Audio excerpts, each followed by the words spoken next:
Hello, good morning student. मैं बीवी यादव, आपका साइंस टीचर। बच्चों, कल हमने पढ़ाया था आपको मिश्रण, शुद्ध पदार्थ, तत्व, यौगिक, मिश्रण के प्रकार और मिश्रण में से उनके अवयवों को अलग करके शुद्ध पदार्थों को प्राप्त किया जाता है। यहाँ तक हमने कल बताया था आपको। अब है पृथक्करण की विधियाँ, यानी मिश्रण में से उनके अवयवों को अलग करने की कौन कौन सी विधियाँ होती हैं। या क्वेश्चन पूछा जाता है, मिश्रण से उनके अवयवों को पृथक करने की कौन कौन सी विधियाँ होती हैं।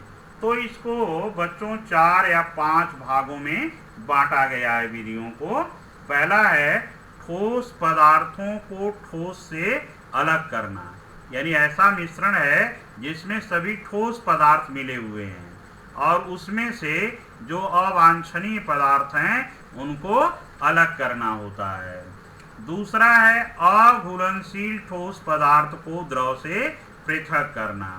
जैसे पानी है, उसमें कंकड़ या बालू मिला हुआ है तो वो घुला नहीं है, अघुलनशील है, उसको अलग किया जाएगा तो ये कहलाएगा अघुलनशील ठोस पदार्थों को द्रव से पृथक करना। और इसके बाद है घुलनशील ठोस पदार्थों को द्रव से अलग करना। जैसे चीनी या नमक है, पानी में घुल गया है, उसको कैसे अलग करेंगे। और फिर है 2 अमिश्रणीय द्रवों को पृथक करना, यानी 2 द्रव, जैसे पानी है, पानी में तेल मिला दिया, अब दोनों मिले तो नहीं हैं, तेल पानी पर तैर रहा है, लेकिन हम तेल को पानी से क्या करेंगे, अलग करेंगे। तो यह भी एक विधि है। और फिर है चुंबकीय पृथक्करण विधि भी है। तो इस तरह से ये 4-5 जो हैं पृथक्करण की विधियां हैं। सबसे पहले शुरू किया जाएगा ठोस पदार्थों को ठोस से पृथक करना। इसमें आता है फटकना और ओसाना। आप अपने घर में देखते होंगे कि मम्मी आपकी सूप में चावल लेकर के या गेहूं है, उसमें तमाम चीज़ें मिली हुई हैं, कूड़ा करकट जैसा जो है, उसको सूप में लेकर फटकती हैं। तो क्या होता है कि उसमें जो हल्की चीज़ है, भूसा है, कुछ कागज है, कोई भी चीज़, वह क्या करती है, वह सूप में आगे आ जाती है और आगे फिर गिरा देती हैं उसको, और जो भारी चीज़ रहती है वह सूप में अंदर की ओर रह जाती है। इसको कहते हैं फटकना।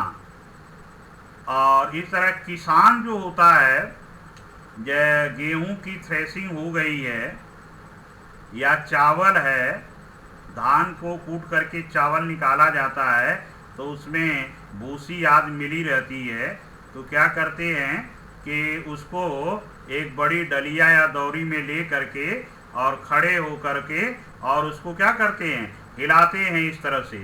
और हवा जो रहती है, देखते हैं हवा किधर है, तो हवा के रुख में जो है ऐसे करके उसको हिलाते हैं तो भारी चीज़ नीचे गिर जाती है और जो हल्की भूसा आदि है वह हवा में उड़ करके दूर चला जाता है।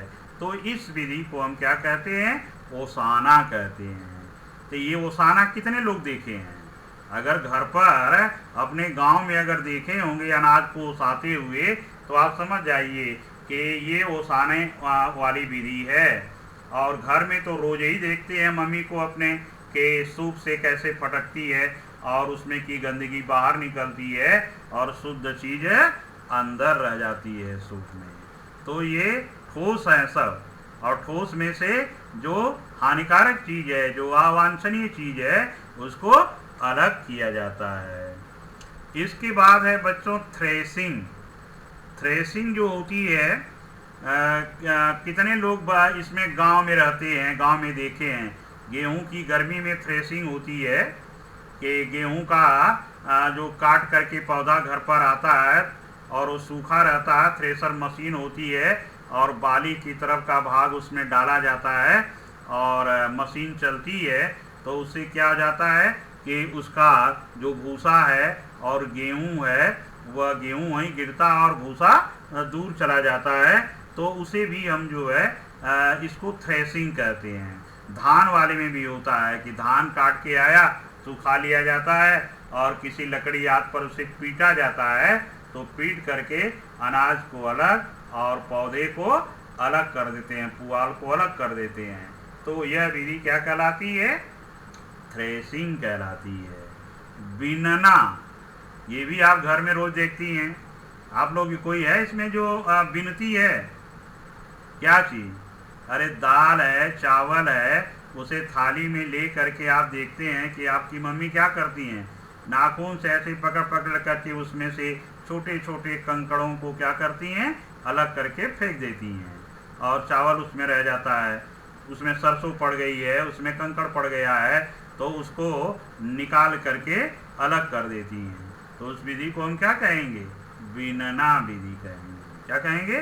बीनना। ये सब लोग करते हैं, देखे हैं घर में अपने। चालना, चालना कितने लोग जानते हैं? तो चालना अपने घर में सब लोग देख रहे हैं कि रोटी बनाने के लिए आटा को चलनी से चाला जाता है, तो जो आटा है महीन वह नीचे आ जाता है और जो उसमें का चोकर है वह ऊपर रहता है, उसको क्या कर लेते हैं? अलग कर लेते हैं। तो आटा में से चोकर को चलनी से अलग करने की जो विधि होती है उसको हम क्या कहते हैं? चालना कहते हैं। बिल्डिंग आदि बनती है तो उसमें बालू जो होता है, बड़ी बड़ी जो जाली है उसके ऊपर बालू को गिराया जाता है, तो कंकड़ क्या होता है? एक तरफ हो जाता है और बालू शुद्ध अलग हो जाता है, उसको भी हम कहते हैं चालना। अब इसके बाद है ऊर्ध्वपातन। कुछ ऐसे पदार्थ होते हैं जिन्हें ठोस को गर्म करेंगे तो वह गैस अवस्था में बदल जाता है और गैस को ठंडा करेंगे तो सीधे वह ठोस अवस्था में बदल जाता है। तो यह क्रिया कहलाती है ऊर्ध्वपातन की। क्या कहलाती है? ऊर्ध्वपातन की। अब साधारण अर्थ में आप जानते हैं कि किसी ठोस को गर्म करेंगे तो वह पहले द्रव बनेगा। जैसे बर्फ है, बर्फ को जब गर्म करते हैं तो क्या बनता है? पानी। पानी को गर्म करेंगे तो क्या बनेगी? भाप।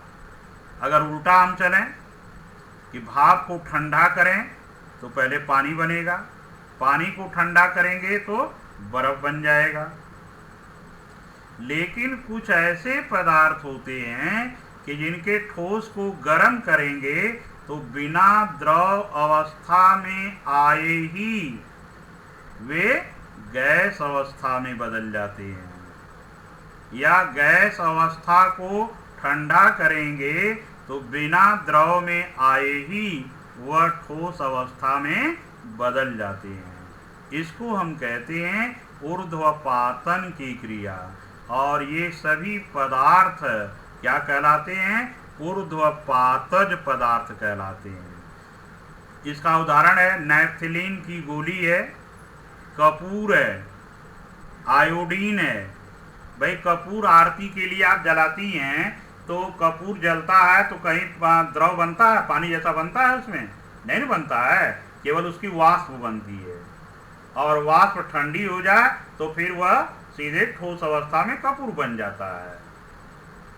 उसी तरह से नैप्थलीन की गोली है, उसको आप कपड़ों में, ऊनी कपड़ों में रखती हैं और धीरे धीरे वह वाष्प उसकी निकलती जाती है और धीरे धीरे फिर छोटी हो जाती है। तो ऐसे पदार्थ जिनको गर्म करने पर ठोस से सीधे गैस में बदलते हैं उनको हम ऊर्ध्वपातज पदार्थ कहते हैं और यह क्रिया ऊर्ध्वपातन की कहलाती है।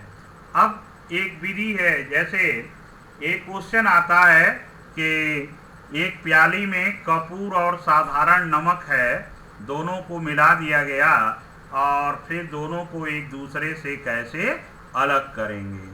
कपूर और नमक के मिश्रण से कपूर को कैसे अलग करेंगे।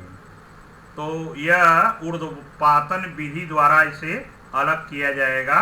इसके लिए एक कांच की प्याली लेंगे और उस प्याली में साधारण नमक और कपूर का मिश्रण रख देंगे और उस प्याली के ऊपर एक कीप रखेंगे उल्टा करके और कीप के ऊपर भीगी हुई रुई से बंद कर देंगे और प्याली को नीचे से स्प्रिट लैंप द्वारा गरम करेंगे।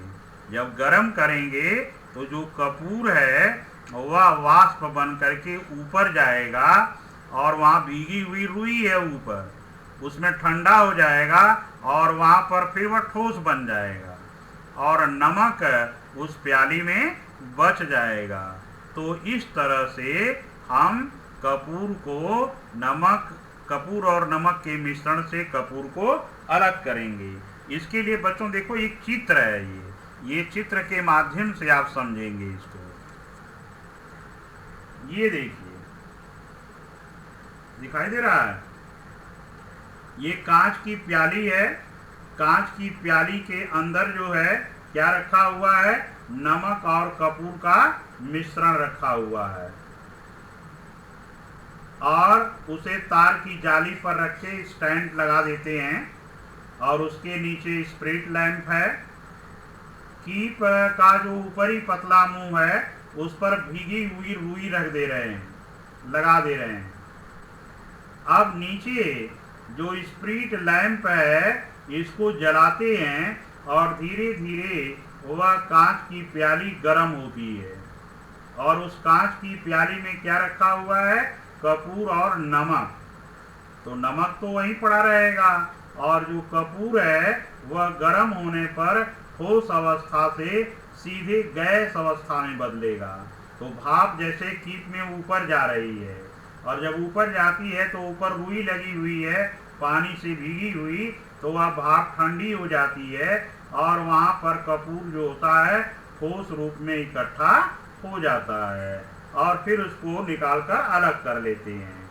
तो इस तरह से नमक और कपूर के मिश्रण से बच्चों ये हम कपूर को अलग कर लेते हैं। यह विधि कहलाती है ऊर्ध्वपातन की विधि। क्या कहलाती है, ऊर्ध्वपातन की विधि कहलाती है। ठीक है।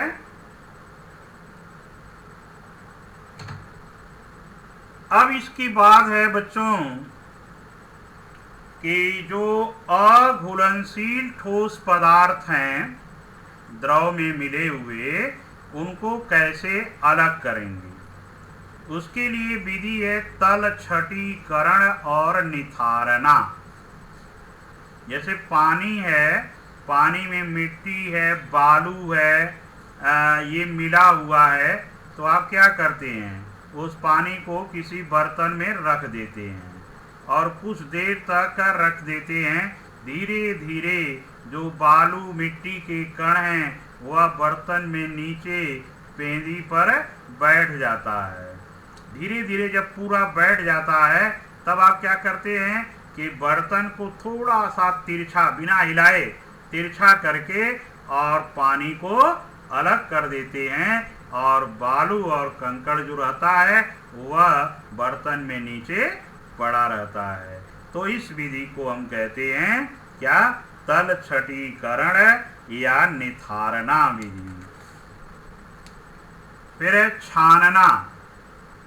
जैसे चाय बनाती हैं आप जो है, तो चाय में चाय की पत्ती रहती है, तो क्या करती हैं, उसके लिए अदरक भी डाली हुई है और उसमें जो है चाय की पत्ती डाली हुई है, तो क्या करेंगी, छननी से इसको क्या कर देती हैं, छानती हैं। यानी कि नीचे एक बर्तन रख करके और छननी बीच में रखकर और पूरी चाय को उस पर उड़ेलती हैं और उस छननी से जो है ये चाय जो लिक्विड रूप में है वह नीचे बर्तन में चली जाती है और जो चाय की पत्ती रहती है, अदरक रहती है, वह आपके छन्नी पर आ जाती है। इसको छानना कहते हैं। और कुछ द्रव पदार्थों में कुछ मिले रहते हैं पदार्थ महीन, तो उसे छन्ना कागज एक होता है, उसे एक कीप की तरह बनाकर उससे भी छान लेते हैं। इसकी बात है अपकेंद्रण। अपकेंद्रण, आपने घर में देखा दही जमाई जाती है, और दही को जमा करके और फिर मथनी से उसको क्या करते हैं, खूब घुमाते हैं, और जब खूब घुमाते हैं मथते हैं तो जो मक्खन होता है हल्का वह ऊपर आ जाता है, और उसको फिर जब वह ऊपर आ जाता है तो उसको अलग कर लेते हैं, या चिकनाई है या मक्खन है तो उसको अलग कर लेते हैं। तो इस विधि को हम कहते हैं अपकेंद्रण विधि। डेयरी फार्मों में जो है दूध रहता है, तो दूध को मशीन के द्वारा खूब घुमाते हैं, और जब खूब घुमाएंगे तो दूध की जितनी भी मलाई है, चिकनाई, वह ऊपर आ जाती है, उसको अलग कर लेते हैं और दूध को अलग कर देते हैं। तो दूध से मक्खन निकालने की जो विधि होती है उसको हम क्या कहते हैं, अपकेंद्रण कहते हैं। क्या कहते हैं, अपकेंद्रण कहते हैं।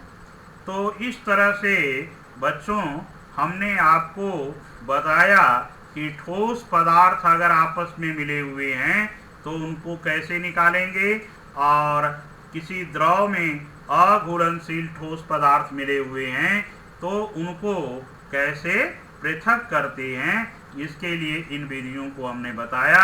जैसे ठोस पदार्थों से ठोस को अलग करने के लिए फटकना, ओसाना, थ्रेसिंग, बिनना, चालना, ऊर्ध्वपातन, और अघुलनशील ठोस पदार्थों को द्रव से निकालने के लिए तलछटीकरण और निथारना, छानना तथा अपकेंद्रण।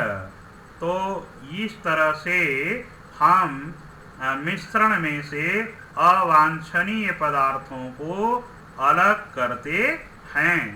तो ये बच्चों आज का क्लास यहीं तक समाप्त होता है। अब गुड बाय, थैंक यू।